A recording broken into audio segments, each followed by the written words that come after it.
Computer generation. Computer generation next topics में है computer का जनरेशन। ये 5 जनरेशन में डिवाइड किए गए हैं, ठीक है, जो बताते हैं कि अपने समय में, जैसे पुराने समय में कंप्यूटर कैसे थे, क्या उनकी खासियत थी, विशेषताएं थी, क्या कमियां थी। इन सब चीज़ों को एक छोटे से टॉपिक में समझेंगे। और चूँकि ये रिवीजन है, इस नाते फास्ट में यहाँ बताने का प्रयास करूँगा। तो देखिए, फर्स्ट जनरेशन का जो डेट है 1945 से 1954 के बीच में। इस जनरेशन में वैक्यूम ट्यूब का प्रयोग किया गया था। वैक्यूम ट्यूब का प्रयोग किया गया, जिससे ये क्या होता है, एक बल्ब के जैसे, फिलामेंट के जैसे बल्ब होता है, ठीक है। इसका साइज थोड़ा सा बड़ा होता है, छोटे से बल्ब के बराबर होता है, एलईडी बल्ब के बराबर। अब इनका प्रयोग किया गया था फर्स्ट जनरेशन के कंप्यूटर में। तो इनके प्रयोग के कारण जो फर्स्ट जनरेशन के कंप्यूटर थे वो बहुत ही लार्ज थे, यानी कि उनको बहुत ही विशाल कमरे में रखा जाता था, ठीक है। इलियाक इत्यादि जो कंप्यूटर हैं वो हमारे फर्स्ट जनरेशन के कंप्यूटर हैं। तो एक टॉपिक बस हमको देखना है, इसका डेट जो है और इसमें किस कंपोनेंट्स का प्रयोग किया गया, वैक्यूम ट्यूब।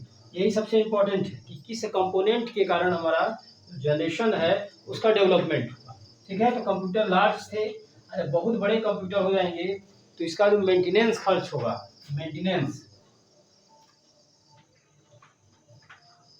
मेंटेनेंस बहुत ही हाई होगा, ठीक है। और जो बिजली की खपत होगी, ऊर्जा की जो खपत होगी इन कंप्यूटरों में सबसे ज़्यादा हो रहा था।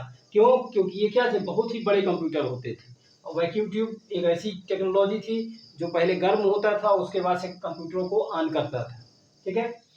फिर इसके विकास के बाद इसमें यहाँ जैसे कंप्यूटर आए मार्क 1, ठीक है, ये कंप्यूटर हमारे फर्स्ट जनरेशन में आए। सेकेंड जनरेशन में क्या हुआ, 1955 टू 1964, इसमें एक नया कंपोनेंट आ गया जिसका नाम हो गया ट्रांजिस्टर। अब ये ट्रांजिस्टर जो है, इसके लगने के कारण फर्स्ट जनरेशन के कंप्यूटरों की तुलना में इस जनरेशन के कंप्यूटर का क्या हो गया, आकार छोटा हो गया, यानी कि स्मॉलर देन फर्स्ट जनरेशन की तुलना में थोड़ा सा छोटा हो गया। क्यों? क्योंकि इसमें क्या लगाया गया, ट्रांजिस्टर लगाया गया, ठीक है। और मेंटेनेंस खर्च भी क्या हो गया, कम हो गया, यानी कि इसको रख रखाव देख रेख करना भी क्या हो गया, थोड़ा सा आसान हो गया। ऐसे कंप्यूटरों को हम क्या करते थे, एयर कूल्ड वातावरण में रखा जाता था, ठीक है, जिसके कारण ये ज्यादा गर्म ना हो, ठीक है।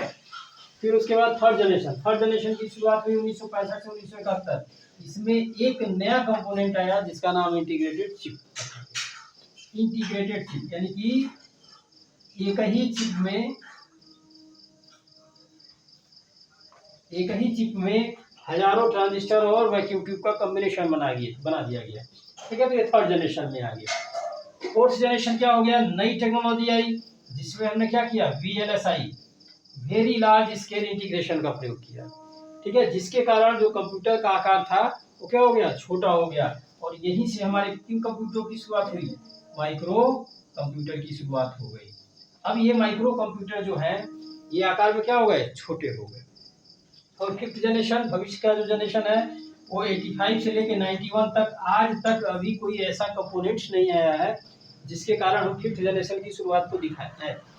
फिफ्थ जनरेशन में 1991 से टिल अभी तक कंटिन्यू चल रहा है। अभी सिक्स्थ जनरेशन कब आएगा, जब इस तरह से VLSI और फिफ्थ जनरेशन में जो प्रयोग किया जा रहा है UVLSI, ठीक है, ultra very large scale integration का प्रयोग किया जा रहा है। जब एक नया कोई कंपोनेंट आएगा उस समय हमारा जो है वो फिफ्थ जनरेशन के बाद क्या होगा, सिक्स्थ जनरेशन में चला जाएगा।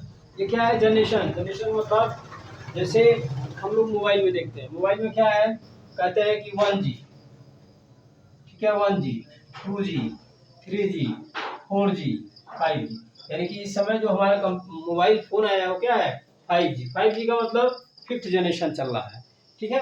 तो मोबाइल के भी लगभग 5वां जनरेशन स्टार्ट हो गया और कंप्यूटर के तो 5 जनरेशन है। अब ये 1991 से लेके अभी तक ये हमारा 5वां पीढ़ी चल रहा है। अब इसमें कंप्यूटर क्या हो गए, आकार में बहुत छोटे हो गए, वेरी स्मॉल। और हम इनको लैपटॉप जैसे ठीक है, टैबलेट, मोबाइल फोन्स, ये सब क्या है, बहुत छोटे उपकरण जिनको हम हाथों में लेके घूम सकते हैं। तो इनका प्रयोग ऐसे ही जनरेशन में हुआ, first generation, second generation, third, fourth, fifth, और लास्ट में हमारा नया जनरेशन कब शुरू होगा, जब कोई नई टेक्नोलॉजी मिलेगी। जैसे vacuum tube, transistor second generation में, थर्ड जनरेशन में आईसी, फोर्थ जनरेशन में क्या हुआ, वीएलएसआई। वीएलएसआई का मतलब, इसका पूरा नाम क्या होता है वीएलएसआई का, very large scale integration. VLSI, very large scale integration, और आईसी का पूरा नाम है ही है, इंटीग्रेटेड चिप। और अल्ट्रा, इसमें अल्ट्रा जुड़ जाएगा तो यूवीएलएसआई हो जाएगा। ठीक है, तो ये हमारे क्या होगा, कंप्यूटर के जनरेशन।